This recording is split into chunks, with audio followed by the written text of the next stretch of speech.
우리 함께 예배드리는 지체들 서로 좌우로 좀 보도록 하겠습니다. 우리 서로 이렇게 축복하겠습니다. 땅에 있는 성도는 존귀한 자니 나의 모든 즐거움이 그대에게 있습니다.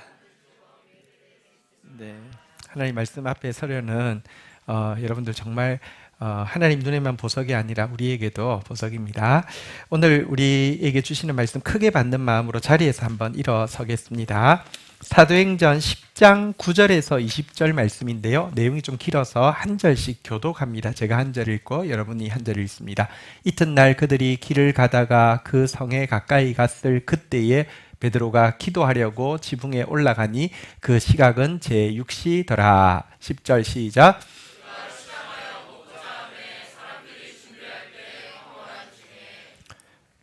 하늘이 열리며 한 그릇이 내려오는 것을 보니 큰 보자기 같고 내 귀를 메어 땅에 드리웠더라.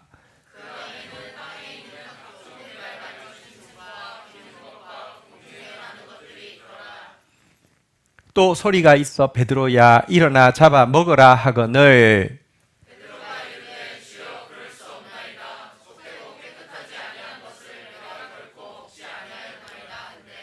또 두 번째 소리가 있으되 하나님이 깨끗하다 하신 것을 내가 속되다 하지 말라 하더라.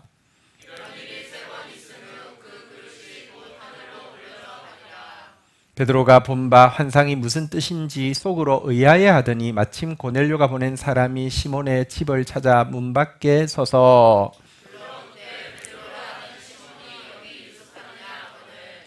베드로가 그 환상에 대하여 생각할 때 성령이 그에게 말씀하시되 두 사람이 너를 찾았으니 20절 같이 읽겠습니다. 시작.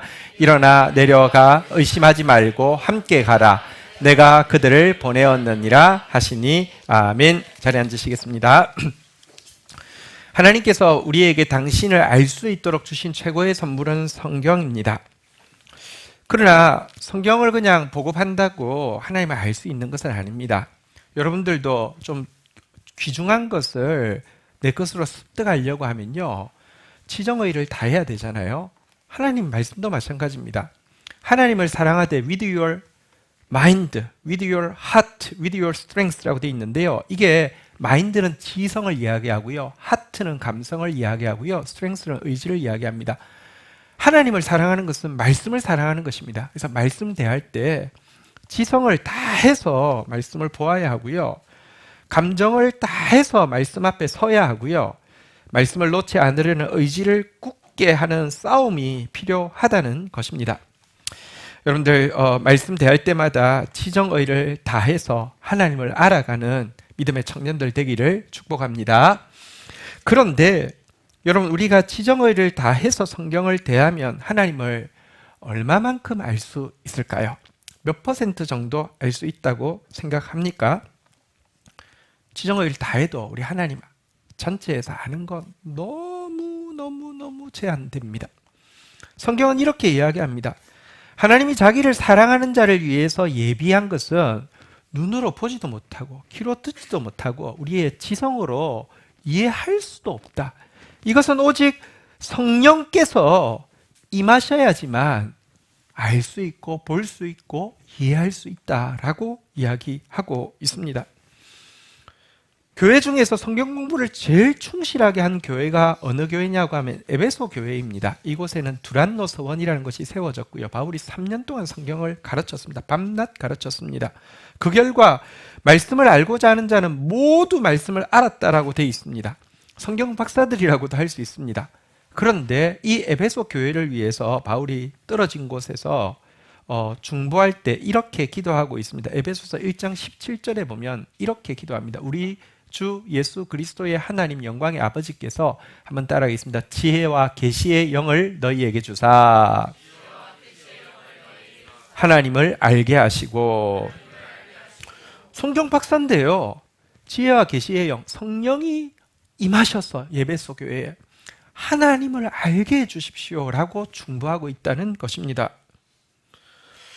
여러분, 한번 생각해 보십시오. 천체 물리학자, 가장 저명한 천체 물리학자에 가서 우리가 우주에 대해서 궁금하니까 선생님 우주에 대해서 얼만큼 아십니까? 라고 물으며 정말 뛰어난 전체 물리학자는 이렇게 답하는 것이 맞습니다. 모르는 것보다 아는 것이 압도적으로 적습니다. 아니, 우리는 도대체 뭘 모르고 있는지조차도 잘 모릅니다. 이게 맞습니다. 솔직히 말해서 우리 우주선 타가지고요, 달까지도 가본 사람 지금은 죽고 없잖아요. 그죠? 근데 이 광대한 우주에서 알면 뭘 알겠습니까? 그런데요, 놀라운 것은 기독교인들, 솔직히 성경은 있지만 성경 지정의 다 하지도 않고 거의 읽지 않는 기독교인들, 또 하나님 잘 알고 있다고 착각하고요, 사형리 정도만 외우면요 하나님 마스터했다고 자부합니다. 되게 우스꽝스러운 일입니다. 온 우주를 만드신 하나님을 우리가 뭘 안다고요? 그래서 지정의를 다 하지만 우리의 지정의를 초월하시는 성령의 역사가 있어야지 하나님을 알 수 있습니다. 객관적으로 저희 교회는 말씀을 많이 강조합니다. 또 아침마다 GT를 하고 있고요. GT를 제가 쓸 뿐 아니라 GT 설교도 매일 하고 있습니다. 또 하라고 또 여러분들에게 권면도 합니다. 저 역시 이 일을 위해서 30년 동안 말씀을 쓰고 있고 파고 있습니다. 하지만 성경을 파면 팔수록 내가 하나님을 잘 모르겠다라는 생각이 들고요. 그래서 내 지성만으로는 안 되기 때문에 지성을 초월하시는 성령의 역사를 더 갈망하게 됩니다. 그런데 우리가 신앙생활을 하고 있는 이 시대는 성경과 성령이 이혼을 한 것 같은 시대를 살아가고 있습니다. 성경을 강조하는 신학자들은요, 성령을 아예 무시합니다. 어제도 어떤 자료를 보니까 성경을 강조하는 분이 성령은 이 시대에는 이제 성령의 역사는 끝났다. 방언? 그건 전부 다 사탄이 하는 일이다. 막 이렇게 이야기해요. 우리 지난주 GT 내용이 보면 방언, 예언, 사모하라고 돼 있는데 그건 사탄이 하는 것이다 라고 아예 단정적으로 이야기해요. 성경 그렇게 강조하는데 성령 완전히 무시해요. 또 반대로 성령파들이 있습니다. 이들의 삶의 모습을 보면 성령의 열매와는 정말 반대되는, 정말 마귀짓을 하면서도 자기들은 성령의 역사를 일으키고 있다라고 떠벌리기도 합니다. 이 때문에 우리 성도들, 중간에 있는 성도들, 특별히 여러분들 믿음의 다음 세대인 여러분은 성령 이야기할 때마다 두려움도 있고 의문도 있고 혼란도 있고 거부하는 마음도 있습니다. 적당하게 그냥 어느 정도 모르지는 않지만 그냥 이런 정도의 마음이 있습니다. 이것이 걸림돌이 되어서 우리가 눈으로 볼 수도 없고 들을 수도 없고 생각할 수도 없이 훨씬 좋은 예비되어진 하나님의 많은 것들을 조금도 경험하지 못하고 있습니다. 그런데 오늘 읽었던 본문은 우리가 성령에 대해서 가지고 있는 대부분의 잘못된 두려움이나 혼란과 거부를 분명히 떨쳐버릴 수 있는 해답을 보여줍니다. 이 본문을 통하여서 초월하시는 성령의 역사를 체험하기 위한 사전의 바른 준비, 그리고 그 과정에서의 바른 태도, 그리고 사후의 바른 변화에 대해서 각각 두 가지씩 살펴보려고 합니다. 제목을 한번 따라하겠습니다. 성령 체험의 바른 준비, 바른 태도, 바른 변화. 이 본문을 한번 살펴보도록 하겠습니다. 첫 번째, 사전의 바른 준비, 첫 번째 경건의 습관을 한번 좀 보도록 하겠습니다. 사도행전 10장 9절 10절 다시 보겠습니다. 이튿날 그들이 길을 가다가 그 성에 가까이 갔을 때에 베드로가 기도하려고 지붕에 올라가니 그 시각은 제6시더라. 10절 읽겠습니다. 시작. 그가 시장하여 먹고자 하매 사람들이 준비할 때에 황홀한 중에. 자, 베드로가 욥바라는 성에 초청받아서 갔습니다. 그런데 시간이 이스라엘 시간으로 6시, 우리 시간으로는 6을 더하면 되는데요. 12시 정오였습니다. 정오는 기도 시간입니다. 유대인들은 3번 기도합니다. 아침 9시, 12시, 오후 3시. 기도 시간입니다. 기도 시간도 되었고 기도 습관도 들어있었기 때문에 초청한 사람들에게 여기 사람 없는 조용한 곳 있습니까? 지붕이 있습니다. 그럼 제가 잠시 기도하고 오겠습니다 하고 갔습니다. 기도하러 갔지만 배가 너무 고픈 거예요. 시장하여 먹고자 할세. 배가 고픈 거예요. 그러니까 어떻게 기도했겠습니까? 하나님, 식기도는 짧은 게 좋지요. 주님 감사히 잘 먹겠습니다. 아멘 하고 내려갈 생각이었습니다. 근데 갑자기 그때 우리 10절에 보시는 바대로 10절에 보시는 바대로요. 한번 따라하겠습니다. 황홀한 중에 황홀경이 임했습니다. 이 말은 원어에 보면 엑스타시라고 기록되어 있습니다. 엑스타시라는 단어를 들어보셨죠? 사실은 엑스타시란 뭐냐고 하면 나의 지정의를 초월하는 무아지경을 엑스타시라고 하는데요. 엑스타시가 임했습니다. 지금 지식적으로는 압니다. 여러분 식사 초대해서 음식 준비 막 하고 소리도 들리고 냄새도 나는데 음식이 어느 정도 익은지도 알 수 있잖아요. 근데 기도한답시고 한 30분, 1시간 기도하다 오면 와, 저 사람 정말 경건한 사람이야 이렇게 되겠습니까? 아니면 무례한 사람이 됩니까? 무례한 사람이 됩니다. 안 됩니다. 빨리 가야 됩니다. 지식적으로 빨리 가고 싶고 감정적으로요. 빨리 가고 싶습니다. 배가 고픕니다. 의지적으로 아멘 했습니다. 그런데 자기 생각을 초월해서 자기 지정의를 초월하는 무아지경, 성령의 초월하는 역사를 체험하게 되었다는 것입니다. 사실 이런 엑스타시가 사도행전은 대표적으로 한 2가지 정도가 나옵니다. 오늘 본문 말고는 사도 바울이 다메섹으로 가는 길에서요. 그의 지정의는 정확하죠. 예수는 이단이다. 예수 믿는 사람들은 정말 밉다. 그래서 내가 그들 다 죽이겠다. 지정의로 똘똘 뭉치고 가는데 갑자기 그가 보지 못한 빛이 쫙 비치더니 그가 듣지 못한 음성이 들립니다.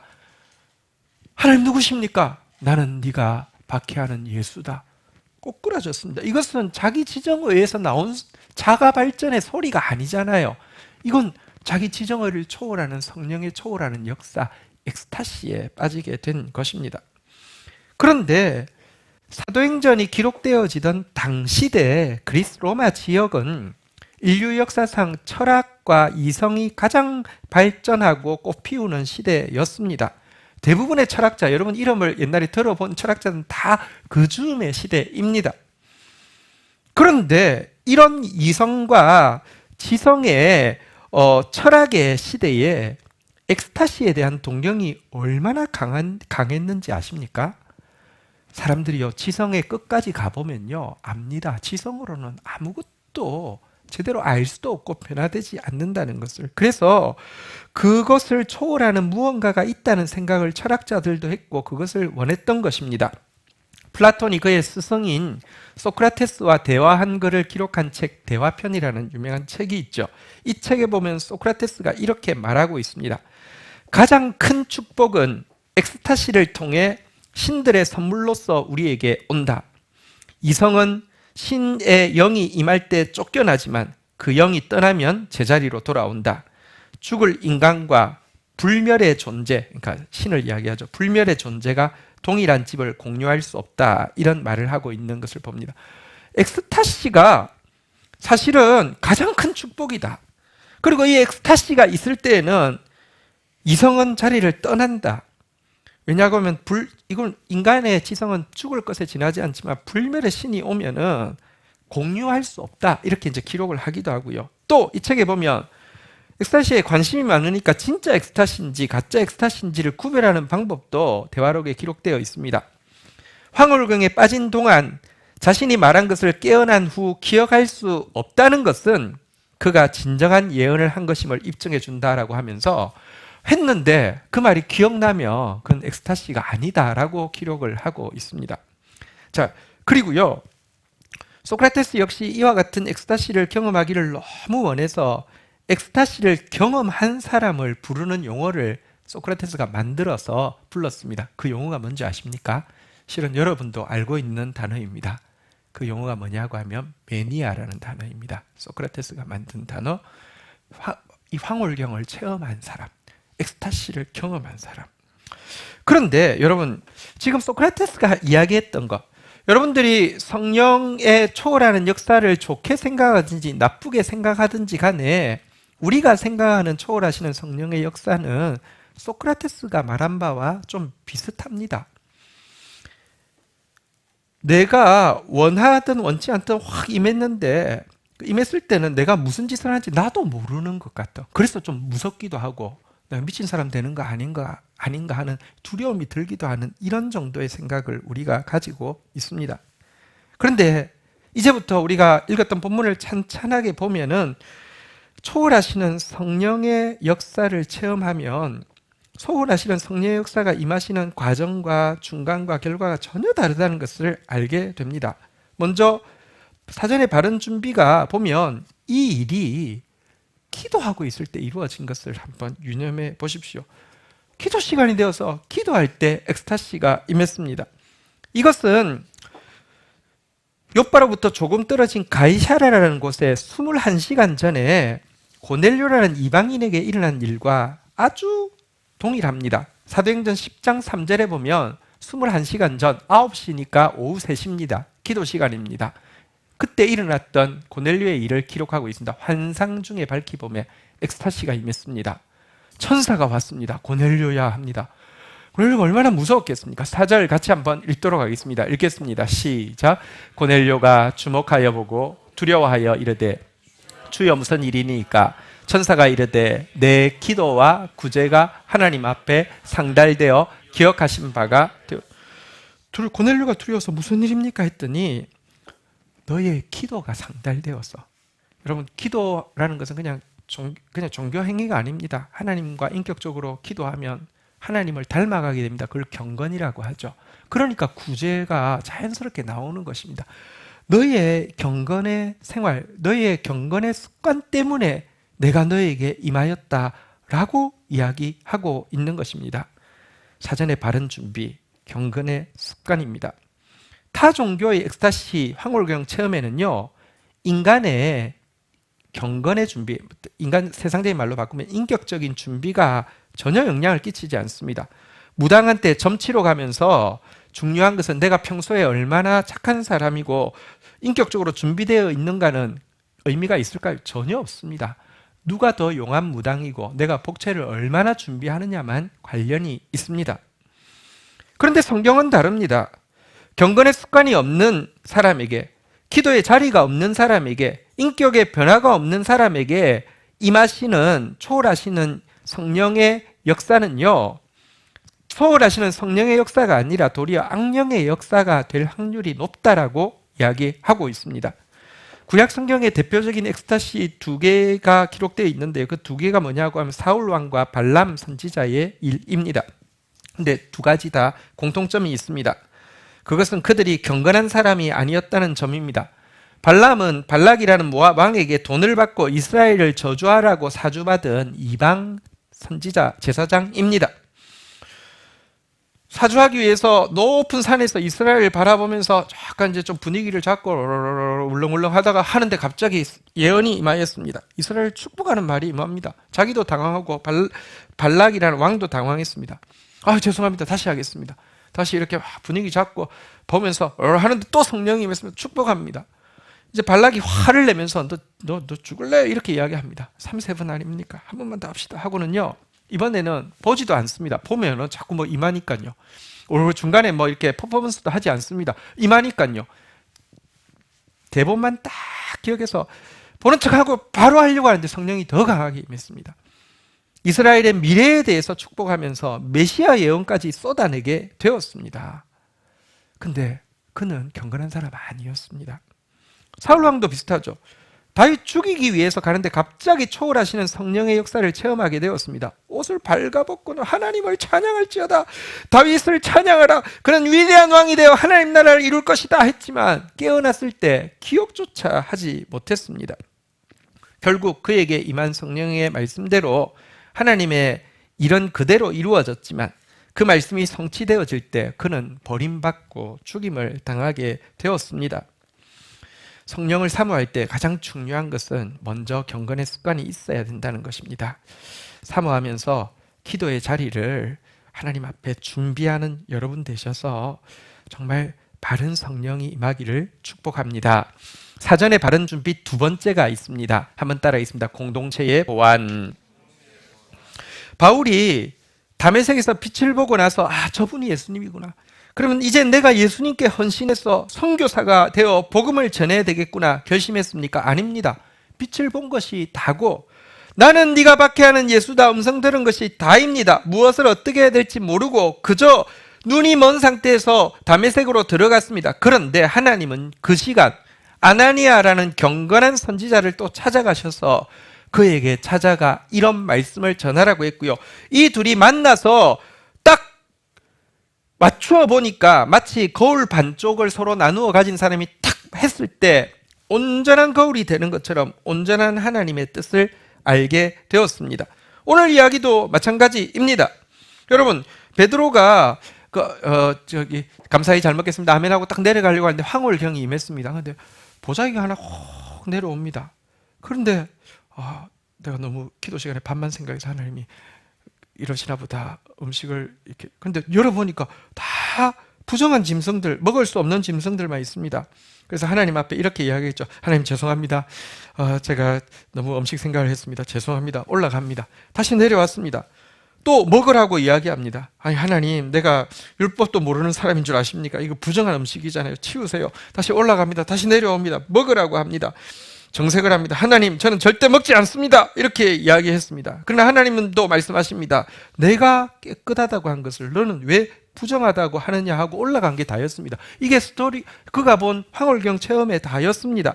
이것만으로는 무슨 말인지 모릅니다. 그러나 마침 그때 누군가 문을 두드리고 고넬료가 보냈다고 하면서 두 사람이 왔고요. 둘이 이야기를 맞춰보니까 1차적으로 하나님의 뜻이 온전해졌습니다. 내가 부정하다고 생각한 이방인 부정한 게 아니고 그들에게 가라고 하는 뜻이구나. 그렇게 되었다는 것입니다. 여기서 공동체의 보완, 다시 말하면 공동체가 있었기 때문에 성령의 초월하시는 역사의 체험이 올바른 체험이 될 수 있었음을 알게 됩니다. 신앙생활을 해도요, 공동체에 열려있지 않고요, 하나님의 말씀을 함께 받는 지체들과의 모임을 사모하지 않으며 갑자기 교회 싫어하고 교회 모임 오기 싫어하는데 성령 받았다라고 이야기하면 약간 위험합니다. 잘못된 확률이 굉장히 많습니다. 우리 지난주에도 보았지만 성경은 아주 면밀하게 가르치고 있습니다.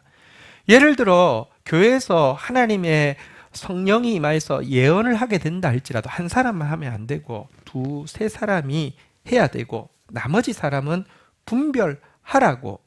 그래서 두세 사람의 그림을 맞추어서 하나가 되어야지만 성령의 인도다라고 이야기하고 있고요. 또 누군가, 내가 지금 예언을 하고 있는데 곁에 앉은 누군가에게 또 다른 성령의 계시가 있으며 먼저 하던 사람은 잠잠하고 그 사람이 이야기하라고도 가르치고 있습니다. 나한테 임한 건 하나님의 말씀이니까 내 말 막지 마, 이래서는 안 되고요. 비록 초월하는 성령의 역사라도 내가 스스로 절제할 수 있다라고도 가르칩니다. 왜냐하면 하나님 인격적인 하나님이셔서 하나님 역사하셔도 내가 멈추면 멈출 수 있고요. 하나님은 무질서의 하나님이 아니라 화평의 하나님이시기 때문에 질서를 따라서 하라고까지 자세히 가르치고 있습니다. 성령의 바른 체험을 위한 준비는 공동체의 보완을 받아들일 수 있는 상태입니다. 자, 이제 두 번째로 넘어가 보겠습니다. 성령이 임하시고 있는 과정에서 우리는 어떤 태도를 취해야 할까요? 첫 번째 태도는요, 한번 따라하겠습니다. 이성의 점검. 자, 엑스타치를 체험하고 있을 때에 타 종교의 한번 경우를 보십시오. 황홀경 체험은 인간의 이성이 조금도 영향력을 끼치지 않습니다. 그러나 베드로 한번 보십시오. 이성이 확실히 영향을 끼치고 있습니다. 17절 한번 볼까요? 베드로가 본 바 환상이 무슨 뜻인가 속으로 의아해하더니, 여러분, 그가 환상을 기억한다는 말입니까? 못한다는 말입니까? 그리고 생각한다는 말입니까? 생각 안 한다는 말입니까? 생각한다는 말이잖아요. 생각하고 있으니까 그때 마침 문을 두드립니다. 18절에 보니까요, 베드로라는 시몬이 여기 유숙합니까? 물어봅니다. 19절 한번 같이 읽도록 하겠습니다. 시작. 베드로가 그 환상에 대하여 생각할 때에 성령께서 그에게 말씀하시되 두 사람이 너를 찾아. 이성의 점검. 하나님의 역사가 있어도요, 이성적으로 계속 점검하고 있었던 것을 보게 됩니다. 여러분, 바른 하나님의 성령의 역사를 우리가 체험하는 과정에서는요, 반드시 이성의 점검이 동반되어야 합니다. 성령이 주시는 황홀경 체험은 이성의 한계를 초월한 것은 맞지만 그렇다고 해서 건전한 이성의 기준을 무시하는 게 절대 아닙니다. 성경은 계속 예수님도 생각해보라 하는데 이단은 항상 이야기하는 게 생각하지 마. 덮어놓을 겁니다. 다른 생각하지 마. 계속 이렇게 이야기합니다. 건전한 이성을 활용하는 것은 성경은 굉장히 많이 강조하고 있음을 알아야 합니다. 신앙은 이성을 초월하는 초이성적인 것이지 결코 이성을 무시하는 몰상식한 것이 아닙니다. 베드로 생각했습니다. 다시 한번 따라하겠습니다. 이성의 점검. 자, 그리고 또 엑스타시를 경험하고 있는 동안에 그가 가졌던 바른 태도 두 번째를 한번 좀 보도록 하겠는데요. 한번 따라하겠습니다. 말씀의 권위를 앞세우고 있다는 것입니다. 베드로는 여기까지를 일단 보고 그 다음은 모르지만 이방인에게 가라는 뜻으로 알고 고넬료의 집을 찾아가게 되었습니다. 갔더니 고넬료 역시 성령의 초월하는 지정의를 초월하는 역사 가운데 그를 초청하고는 간절히 그를 기다리고 있었습니다. 고넬료는 뭘 기대했을까요? 고넬료가 기대한 바는 사도행전 10장 33절에 잘 나타나 있습니다. 내가 곧 당신에게 사람을 보내었는데 오셨으니 잘하였나이다. 이제 우리는 주께서 당신에게 명하신 모든 것을 듣고자 하여 다 하나님 앞에 있나이다. 고넬료가 기대한 바는 베드로의 입을 통해서 나오는 하나님의 말씀을 듣기 원했습니다. 베드로 역시 고넬료에 가서 뭔가 이상한 일을 하려고 하지 않았고요. 그의 설교가 나오는데 내용을 보면 그가 3년 동안 예수님과 함께 있으면서 경험한 예수님의 십자가, 예수님의 죽으심, 예수님의 부활, 예수님의 성천 이야기만 하고 있었습니다. 이 이야기하고 있는데 사도행전 10장 44절입니다. 같이 읽겠습니다. 시작. 베드로가 이 말을 할 때에 성령이 말씀 전는 모든 사람에게 내려오시니, 말씀 전하고 있었는데 성령이 임하였다는 것입니다. 여러분, 베드로가 나중에 이 일로 인해서 이제 세례를 베풀었는데 이방인에게, 이것은 이방인에게 세례 베푼 첫 케이스이죠. 예루살렘 총회에 불려가서 신문을 당한 적이 있습니다. 왜 이방인에게 네가 뭔데 어떤 정당성이 있기에 이방인에게 세례를 베풀었느냐? 그때 베드로는 야, 나 몰라? 나 수제자야. 예수님께서 내 믿음 위에 교회를 세운다고 했어. 내가 했으면 된 거야. 이렇게 이야기하지 않고요. 무엇으로 자기의 행위에 정당성을 삼고 있습니까? 사도행전 11장 16절입니다. 같이 읽겠습니다. 시작. 내가 주의 말씀에 요한은 물로 세례를 베풀었으나 너희는 성령으로 세례를 받으리라 한 것이 생각난다. 아니, 내가 세례 베푼 게 뭐가 문제야? 뭐 대단했다고, 뭐 이상한 일이 일어났다고 이렇게도 하지 않고요. 말씀이 생각났는데 말씀의 이야기하기를 요한은 물로 세례를 베풀었지만 우리는 신약시대 성도는 성령으로 세례를 받는다고 했는데 그들에게 성령으로 세례가 임하는 거 보았으니 내가 물로 세례 베푸는 것이 무슨 문제냐? 나는 성경의 권위 때문에 세례를 베풀었다라고 이야기하고 있습니다. 성령이 정말 강력하게 임재하고 있는 과정에서의 나타나는 특징은 그럴수록 성경이 최고의 권위를 가지게 된다는 것입니다. 성령이 임하고 있다라고 하는데 그때부터 성경 무시하기 시작했으면 그것은 명확한 악령의 역사입니다. 성령이 지금 역사하고 계신지를 확인할 수 있는 핵심이 무엇인 줄 아십니까? 한번 따라하겠습니다. 성경이 성경되게 하는 영이다. 성경의 권위가 너무너무 중요한 것이었던 것입니다. 자, 이제 마지막으로 사후의 바른 결과가 무엇인지 한번 좀 살펴보겠는데요. 사후의 바른 결과 첫 번째는요. 한번 따라하겠습니다. 영성과 지성의 조화. 자, 사도행전 10장 46절에 보면요. 자, 그들에게 성령이 임한 것을 내가 어떻게 확인했느냐? 베드로가 이렇게 이야기합니다. 같이 읽어볼까요? 시작. 이는 방언을 말하며 하나님 높임을 들음이러라. 그곳에 성령의 세례가 임했다고 하는데 무엇으로 알았느냐? 첫 번째, 방언을 말했다는 것입니다. 방언을 말했다는 것은 성령이 지금 역사하고 있었다는 한 증거이죠. 그런데 뒤에 나오는 하나님 높임을 들음이러라 라는 말은 무슨 뜻이냐고 하면요, 방언을 하다가 중간에 사람들이 자기에게 임한, 이방인인 자기에게 임한 이 놀라운 성령의 새 시대, 이 놀라운 구원에 대해서 하나님께 영광을 돌리는 정확한 신앙 고백을 했다는 표현입니다. 그러니까 방언만 한 게 아니라 방언을 막 하다가 중간에 그치고는 하나님 감사합니다. 이방인인 나를 구원하시기 위해서 예수님을 보내주셨고 예수님의 십자가와 부활이 나에게까지 영향이 미쳤고 예수님의 약속대로 임한 것이 이 성령님입니다. 주님을 찬양합니다. 이런 신앙 고백을 같이 했다는 것입니다. 방언을 너무 세게 너무 놀랍게 해서 이게 성령의 역사라고 인정한 것이 아니라 방언과 동시에 이성적인 나의 고백이 지성적으로 흘러나오는 것 보고 이것은 바른 성령의 체험, 바른 결과라고 인정을 하게 되었다는 것입니다. 여러분, 사실 우리 지난주 GT 내용에 보면 바울은요, 성령에 바르게 역사하면 우리의 지성과 영성이 조화가 되어야 된다고 이야기하는 부분이 있었습니다. 토요일 GT 본문인데요. 고린도전서 14장 15절입니다. 같이 한번 읽도록 하겠습니다. 시작. 그러면 어떻게 할까? 내가 영으로 기도하고 또 마음으로 기도하며 내가 영으로 찬송하고 또 마음으로 찬송할지라.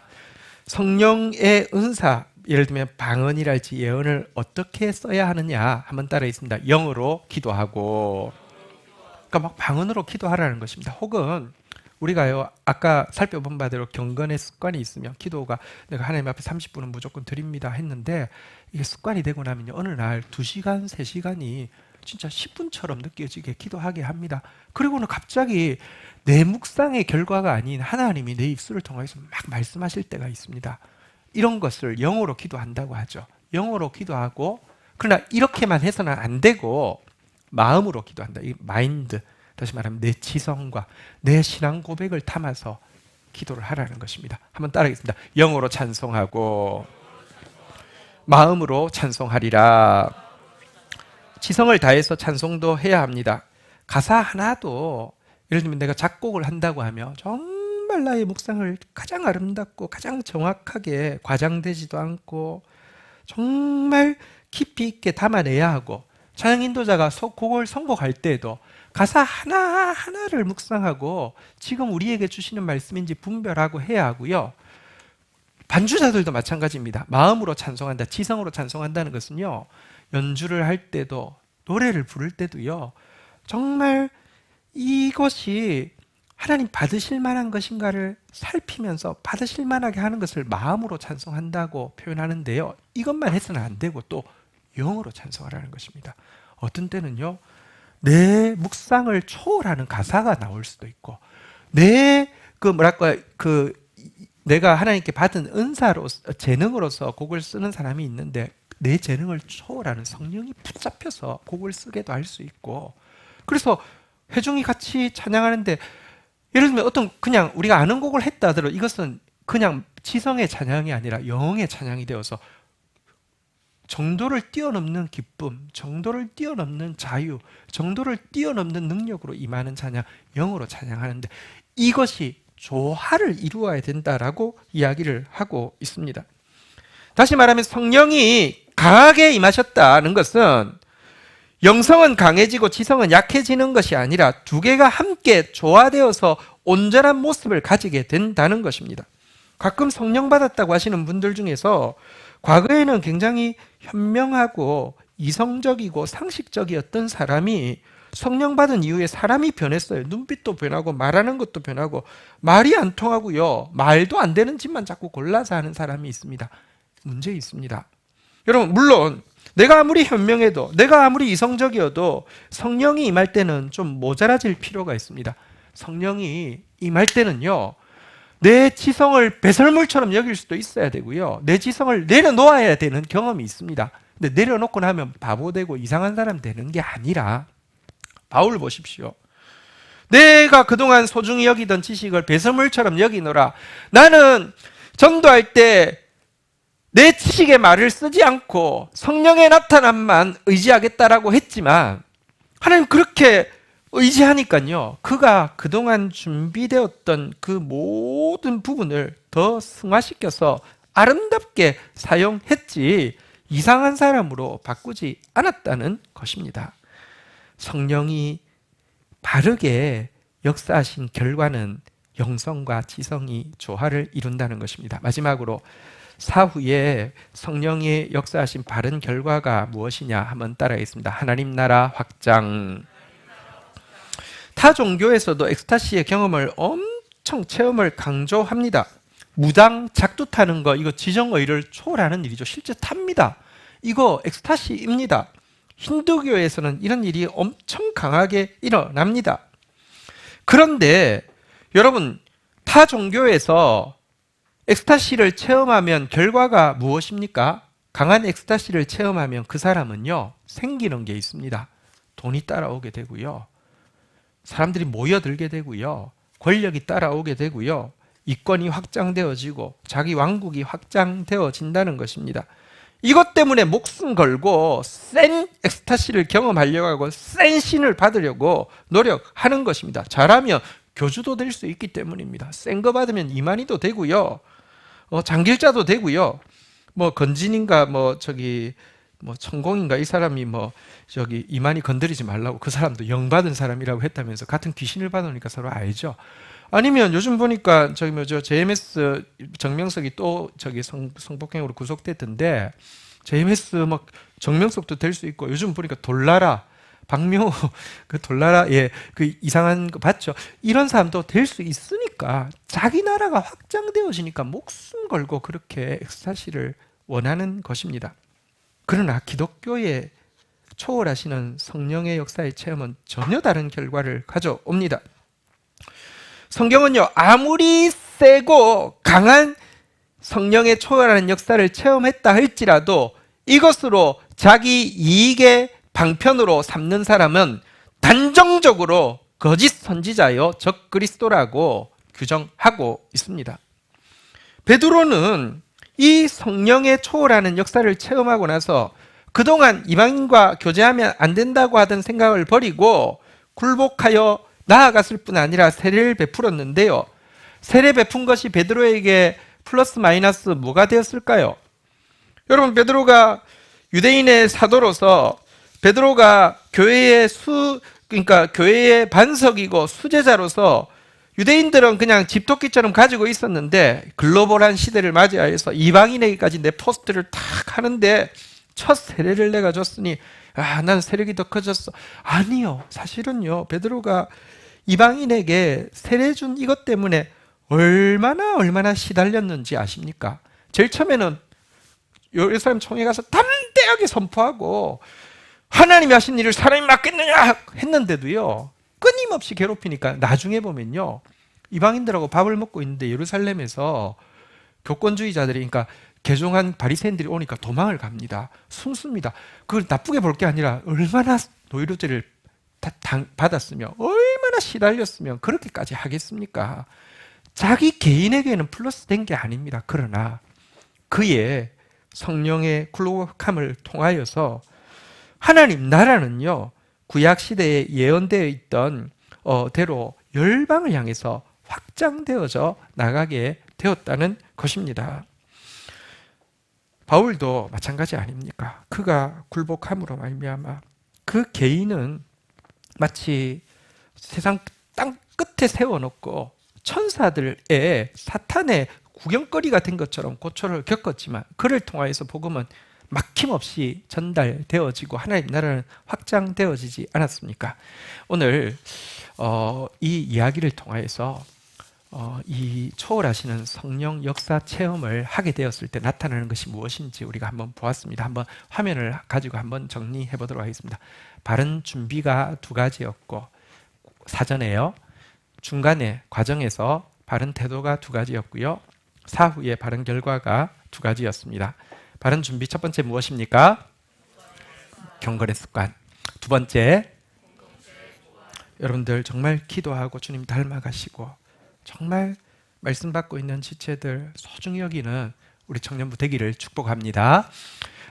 과정에서 정말 바르게 받는 태도가 무엇이라고요? 첫 번째, 계속 생각해야 합니다. 하나님 주신 건전한 생각으로 계속 생각해야 합니다. 두 번째요, 이게 맞는지는 말씀이 최종적으로 판단합니다. 말씀이어야지만 그게 바른 역사입니다. 영을 다 믿지 말고 분별하라고 있습니다. 뭘로 분별합니까? 말씀으로 분별합니다. 자, 마지막 정말 바른 성령이 임하시고 나면 너무 놀라운 일이 일어납니다. 첫 번째는요, 여러분들 성령 받으면 이상한 사람 되는 게 아닙니다. 여러분들에게 주어진 지성이요 더 온전해지고요, 초월하시는 성령의 영성과 조화가 돼가지고요, 정말 아름다운 모습, 능력 있는 모습이 됩니다. 그리고요, 바른 결과 두 번째가 무엇이라고요? 하나님 나라 확장입니다. 하나님 나라가 우리를 통해서 확장되어질 것입니다. 말씀을 정리하겠습니다. 저는 교회를 새로 시작하게 될 때에 정말 소망을 담아서 교회의 모토를 정했습니다. 우리 교회의 모토가 뭔지 아시죠? 한번 따라하겠습니다. 말씀의 빛과 성령의 불이 세대를 변화시키는 사랑 공동체. 세대를 변화시킨다고 했는데 지금 시대를 보면 다음 세대는 하나님을 다 떠날 것 같습니다. 우리 한국 사회에 지금 이렇게 올라갔다가 급전직하는 느낌이고요, 이 속도보다 다음 세대가 하나님을 떠나는 속도는 훨씬 더 빠른 것 같습니다. 그런데 저는 하나님의 말씀을 믿습니다. 포도주는 갈수록 시간이 지날수록 맛있어지는 것처럼 진리는 갈수록 더 흥황할 것이고요, 여러분들 세대는 저의 세대보다 비교할 수 없이 하나님을 바르게 알고 하나님을 사랑하고 하나님으로 인하여 기뻐할 세대가 될 것을 믿습니다. 이것이 가능하게 하는 것은요, 한번 따라하겠습니다. 말씀의 빛과 성령의 불, 말씀의 빛이 환해야 되고요, 이것으로 되는 것이 아니라 또 성령의 불이 함께 타올라야 된다는 것입니다. 과거에 첫 오순절, 예수님의 제자들이 3년간 예수님과 말씀으로 씨름하고 있었을 때에 첫 오순절에 성령이 훅 들어오셔서 그들의 생각을 초월하는 하나님의 역사를 이루신 것처럼 예수님의 재림을 앞두고 있는 이 시대에 부족하지만 저희 교회가 말씀 바르게 붙잡으려고 몸부림치고 있습니다. 근데 그걸로 안 됩니다. 주의 성령께서 임하셔서 정말 하나님 나라가 온 세상에 임하는 놀라운 역사, 약속대로 이루실 것을 믿습니다. 이 시대에 우리가 그동안 성령에 대해서 가지고 있던 두려움, 의문, 혼란, 거부하는 심령 내려놓고요, 오늘 우리가 본 말씀대로 성령님을 사모하되 바르게 준비해서요, 또 성령님이 임하고 계신다고 하면요, 바른 태도를 가지고 받아서요, 그래서 정말 놀라운 성령, 초월하시는 성령의 역사를 경험하고 당당하게 보여주는 우리 청년들이 되기를 주의 이름으로 축원드립니다. 자리에서 일어서시겠습니다.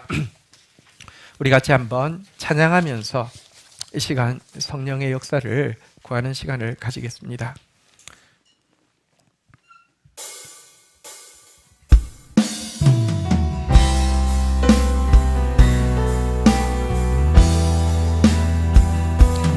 성령 하나님 나를 만지소서.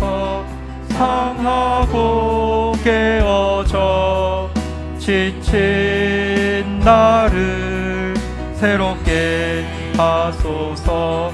성령의 바람 시들은 내 영 살리소서. 성령 하나님 이 땅 고치소서. 죄악의 어둠 속 헤매는 우리 태워주소서.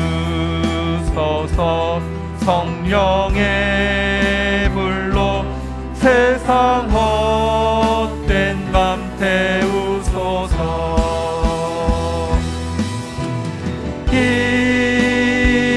임하소서. 성령 하나님이시여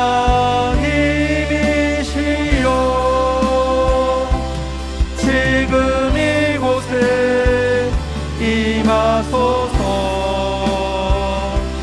바람처럼 불처럼 성령이여 임하소서. 임하소서.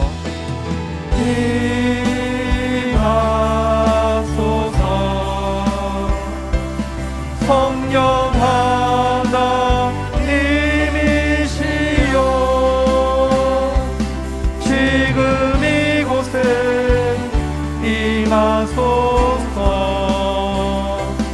바람처럼 불처럼 성령이여 임하소서. 마지막으로 고백하겠습니다. 임하소서. 임하소서. 성령 하나님이시여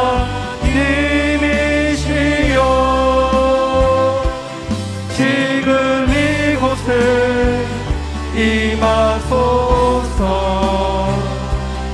바람처럼 불처럼 성령이여 임하소서. 아멘. 자리에 앉으시겠습니다. 우리 같이 한번 주님 앞에 나아가는 시간을 가지도록 하겠습니다. 이 시간 우리 말씀 앞에 말씀을 들었습니다. 또 그 말씀을 우리의 믿음의 고백과 이성을 다하여서 주님 앞에 고백하면서 나가십시다. 주님, 내가 정말 경건의 습관을 가진 사람이 되어주기 원합니다. 더 기도하며 더 사모하기를 원합니다. 또 주님, 제가 공동체에 대해서 열려 있으며 지체를 통해서 하시는 하나님의 음성을 듣는 사람 되어주기 원합니다. 준비시켜 주시옵소서. 하나님, 그러나 주님의 성령의 역사를 체험하기를 원합니다. 체험하는 중간에도 끊임없이 이성을 통해서 이게 무슨 뜻인지 무슨 말씀인지 생각하게 하시고, 최종 권위는 성경에 있습니다. 성경에 되어 있으면 그것은 바른 역사입니다. 성경에서 있지 않으면 바른 역사가 아닙니다. 성경의 권위를 앞세우고 나아가다가 그 성령의 초월하시는 체험을 통해서 나의 지성과 영성이 더 승화되어지고 더 조화를 이루게 되고, 그래야 해서 내 생각을 초월해서 하나님 나라가 확장되어지는 기적을, 나는 세한다 할지라도 하나님 나라가 흥하는 것을 보는 그런 역사를 경험하게 해달라고, 우리 먼저 이성의 고백으로 온 마음 다하여서 이것을 내가 사모한다는 고백을 담아서 기도하는 시간 가지도록 하겠습니다. 기도하겠습니다. 하나님, 감사합니다. 저희 공동체가 말씀을 사모하며 말씀에 붙어 있을 수 있도록 주님께서 붙들어 주신 것을 인하여서 감사합니다. 이것도 주님의 분명한 역사이며 은혜임을 고백합니다. 이 안에서 우리가 주님을 조금 알게 되었고, 이 안에서 주님으로 말미암아 조금 변화되어졌고, 우리 안에서 주님으로 말미암아 꿈꾸게 되었습니다. 그러나 이것을 이루는 것, 더 온전히 보고 듣고 온전히 이루는 것은 이것으로 되지 않음을 고백합니다. 우리에게 성령을 예비하시고 이 아름다우신 성령님 부어주시기를 원하셔서 우리가 인격적으로 반응하며 나오기를 원하시는 주님 앞에서 바르게 준비하다가 또 바른 태도로 받아들여서 바르게 열매 맺음으로 말미암아 성경과 성령이 결혼한 새 시대를 우리 다음 세대들에게 분명히 보여주며 하나님 나라의 완성을 물려주는 그런 저희들이 되어질 수 있도록 은혜를 더하여 주옵소서. 예수 그리스도의 이름으로 기도 올립니다. 아멘.